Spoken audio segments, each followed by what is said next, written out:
When Lucasfilm don't give us clarity, it opens the door for wild speculation. And so you might have noticed over the last 2 or 3 days, there have been conflicting reports surrounding the situation with The Mandalorian Season 4. What we do know is that Star Wars officially announced a Jon Favreau directed movie, The Mandalorian and Grogu, as well as Ahsoka Season 2, but absolutely nowhere in the article do they mention if it's going to replace Season 4 or run adjacent to it. And then of course, Deadline came forward and said that both the movie and Season 4 are filming at the same time. And in my most recent update yesterday, a new rumour claims the movie will be the big screen season finale for Season 4, which is still going to run on Disney+, but have 6 episodes, so essentially episodes 7 and 8 are going to be Jon Favreau's Mandalorian movie.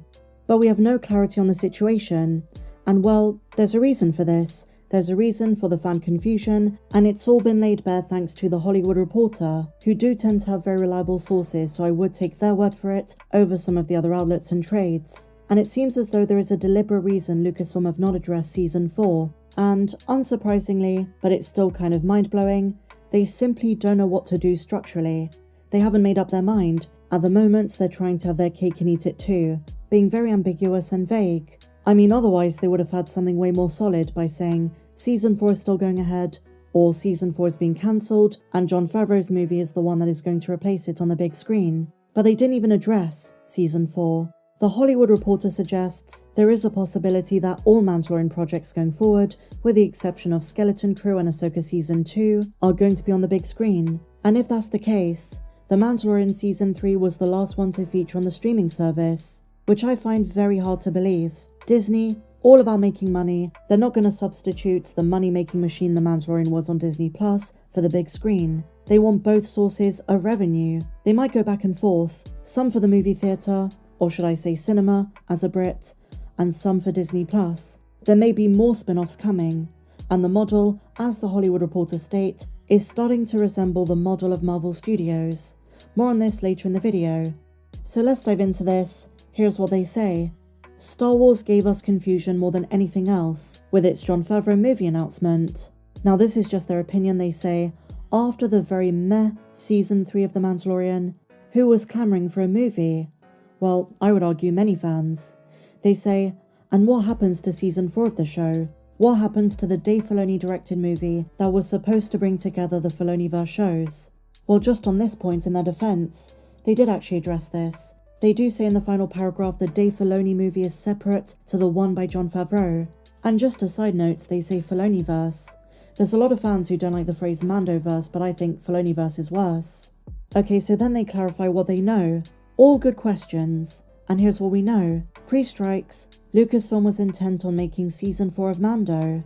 The scripts had all been written. During the Great Hollywood Break, however, things got re-evaluated, with plans shifting to the movie as the priority. And what happens to Season 4 now is unclear. It's definitely not a given.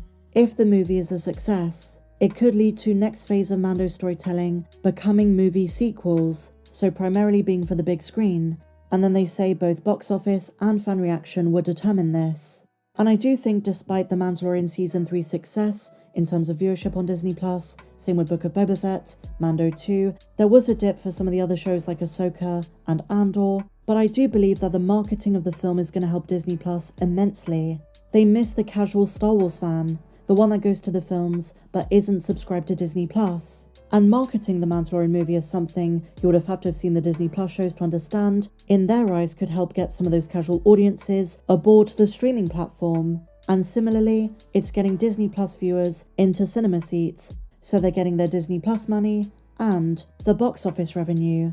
I just think structurally they're trying to work out how to do it. What should be a film? What should be a TV show? Should the entirety of Mando Season 4 be a movie? Or should they just do the finale? Those kinds of questions. Okay, so then the Hollywood Reporter moves on to the situation with Dave. They say this. Sources say that Filoni's own movie is still on track at this point, although it is due to come after Ahsoka Season 2, whenever that will be. This to me makes a lot of sense. I believe in essence they want to use the show, so Season 2, to finish Baylan and Shin's arc, and to get Ahsoka and Sabine back to the known galaxy. And on the subject of Favreau's film, so The Mandalorian and Grogu, they say this. Favreau is not only directing the feature, but according to sources, is also writing the script with Dave. And this is something that makes the whole situation more curious. If season 4 is written, why are they starting a new story altogether? And this gives some credibility to the rumour that they've written a 6-episode season, and that is going to be on Disney+, and now they're writing the finale, the 2-episode finale, which is going to be stretched out into a big screen movie. But it's kind of insane how these announcements come with such lack of clarity, lack of structure, almost disorganised. It's left to the trades and the news outlets to fill in the gaps, just with speculation. We get more information from the news mill, the rumour mill, and the leakers than anything official. Look, I'm really excited for the Mandalorian movie.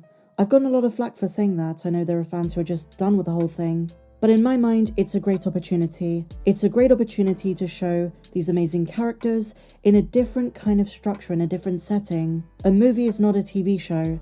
And I'd be curious to see what Jon Favreau, and then of course Dave Filoni when he does his, can do with those resources. They keep talking about phases. So how he's going to kind of bring this phase of The Mandalorian to a close. How it ties into what takes place when Ahsoka comes back. I'm very happy Jon Favreau is the one helming this. He seems to have the deepest connections with Din Djarin and Grogu as characters. He's the one who created them. And I know this might sound anecdotal, but I promise you it does connect.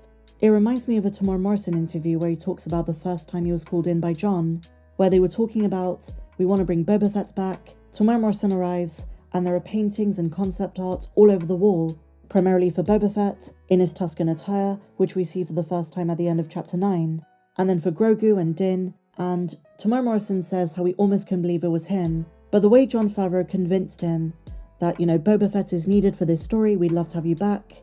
Tem remembers the passion he had, and working on Mando and Book of Boba Fett, he mentions the immersive world Jon Favreau created. And even for something as banal as the gallery for The Mandalorian Season 2, Jon Favreau tearing up talking about R2-D2 rolling into the room, Luke arriving to take the child, the green lightsaber. I know his writing has been hit and miss. There are a lot of episodes he wrote where fans questioned his abilities, but to my mind, I look back at the first 2 seasons of the show, and even some of the third, and I do still have faith.